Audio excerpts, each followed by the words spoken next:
Hello everyone. So for my birthday I got a Xiaomi smart fan and a smart hub, which were awesome gifts that made it possible to almost fully automate our orchid room.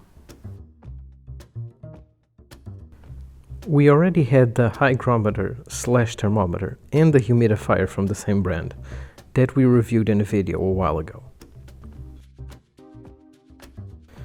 The smart hub came because even though the hygrometers we had were working well, we could only access the data through Bluetooth. And we could not use them to automate the humidifier unless we connect them to this Wi-Fi smart hub to connect all of the equipment.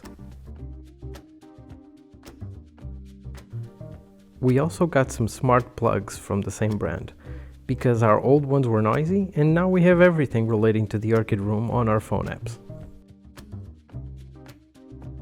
We were in need of a fan for the new orchid room since it's more closed off than our previous space, which was pretty much a hallway, and because we ended up not installing the computer fans we previously had. Air circulation is said to be very important for orchids, and since we like to keep the humidity above 60% and soak a lot of our orchids, a fan was needed.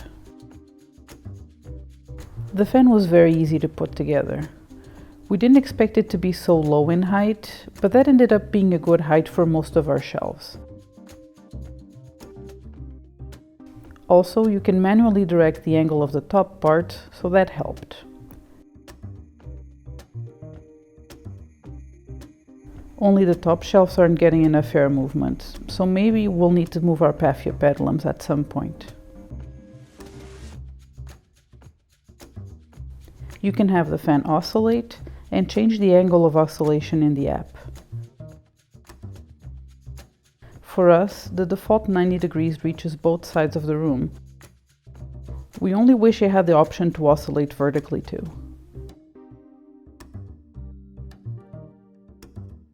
In the fan itself, you have a button to select between 4 speeds or intensities, and if you long press it, you can select between normal mode or natural breeze. There's the oscillate button, and also obviously the on and off button, plus a button to select timers up to 4 hours. But again, you can access more detailed programming with the app.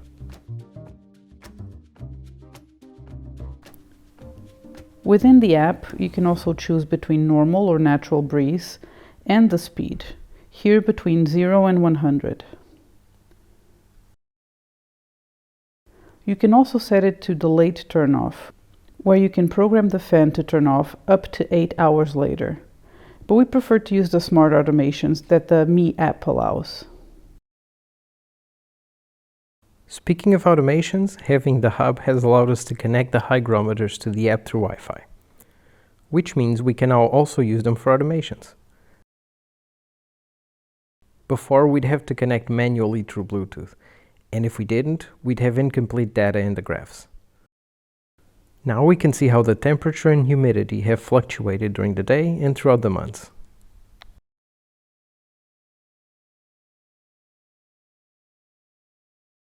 For our automations, we have the fan turn on in the mornings and off at night, and an automation that if the temperatures get higher than 30 degrees Celsius, the fan turns on at the highest speed. The humidifier is also connected to the hygrometers, so that it turns on if the humidity is lower than 60 and turns off if the humidity goes above 65%. The humidifier itself has a hygrometer that you can use for these automations, but we found that the humidity increases much faster in the area where the humidifier is, so it would turn off before the humidity was higher on the other side of the room. We use the smart plugs to control the grow lights. In this way, we can control the photo period if we want to as well.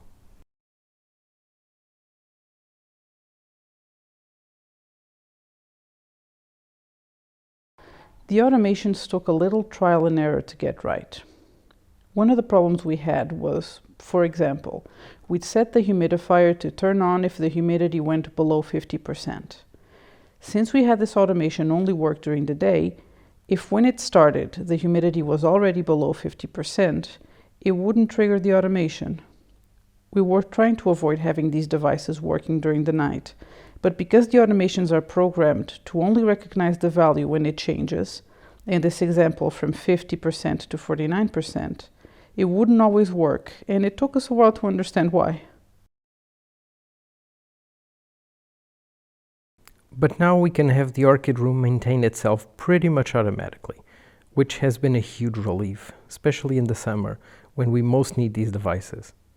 The only issue we still have is temperatures going above 30 in the summer, but cooling down this room without very expensive air conditioning is almost impossible. All said and done, these equipments are working well for us, and we're very happy we got them. They are not specifically made for plants, but work just fine for us. We hope you found this video helpful, and if you did, please give it a thumbs up and consider subscribing to our channel. We'll have a new video for you next week. Goodbye.